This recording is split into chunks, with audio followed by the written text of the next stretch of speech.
Assalamualaikum warahmatullahi wabarakatuh.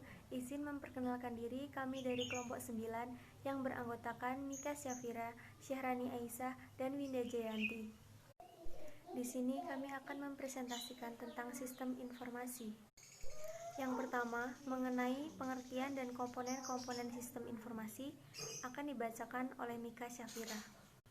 Yang kedua, tentang jenis-jenis sistem informasi akan dibacakan oleh Syahrani Aisyah. Warahmatullahi wabarakatuh. Saya Mika Syafira dari kelompok 9 ingin menjelaskan mengenai pengertian sistem informasi.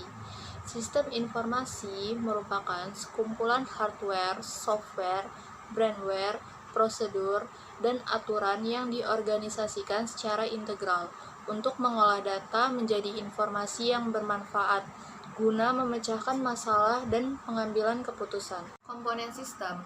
Komponen-komponen sistem atau elemen-elemen sistem dapat berupa subsistem atau bagian-bagian dari sistem. Macam-macam komponen-komponen sistem. Yang pertama ada komponen input, yang kedua ada komponen model, yang ketiga ada komponen output, yang keempat ada komponen teknologi, dan yang kelima ada komponen basis data. Penjelasan yang pertama yaitu komponen input. Komponen input merupakan data yang masuk ke dalam sistem informasi. Yang kedua yaitu komponen model. Komponen model merupakan kombinasi prosedur, logika, dan model matematik yang memproses data yang tersimpan di basis data dengan cara yang sudah ditentukan untuk menghasilkan keluaran yang diinginkan. 3. Komponen output. Output informasi yang berkualitas dan dokumentasi yang berguna untuk semua manajemen serta semua pemakai sistem. Yang keempat, komponen teknologi. Teknologi merupakan alat dalam sistem informasi. Teknologi digunakan untuk menerima input, menjalankan model, menyimpan dan mengakses data. Yang kelima, komponen basis data. Komponen basis data merupakan kumpulan data yang saling berhubungan yang tersimpan di dalam komputer dengan menggunakan software database. Selanjutnya yaitu ada komponen kontrol. Pengendalian yang dirancang untuk menanggulangi gangguan terhadap sistem informasi. Komponen kontrol dibagi menjadi 6 bagian. Yang pertama, orang atau people. Semua pihak yang bertanggung jawab dalam hal penyokong atau sponsor sistem informasi, pengguna sistem, perancang sistem, dan pengembang sistem informasi.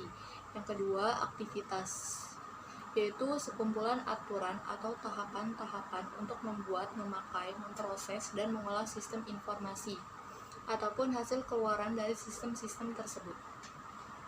Yang ketiga, data.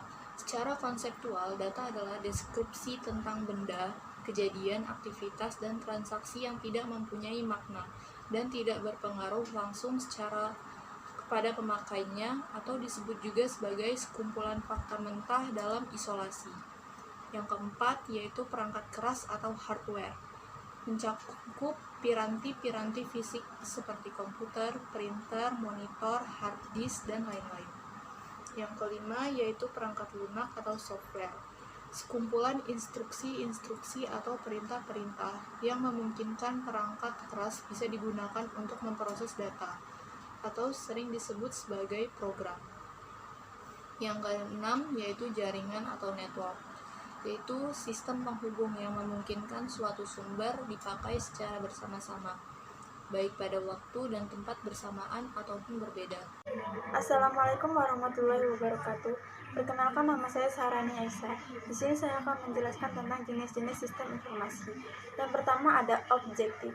Di sini kita dapat mengenal berbagai jenis sistem informasi dari berbagai sudut pandang.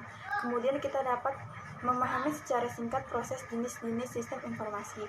Terus kita dapat mencari manfaat dari berbagai sistem informasi tersebut.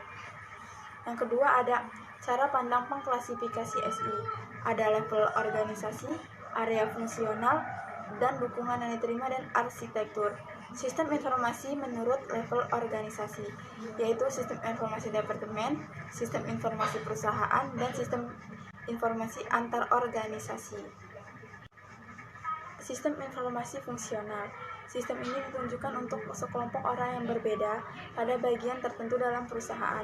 Contohnya itu ada sistem informasi manajemen, ada sistem pendukung keputusan, ada sistem informasi eksekutif, dan ada sistem pakar. Kemudian ada sistem informasi berdasarkan dukungan yang tersedia.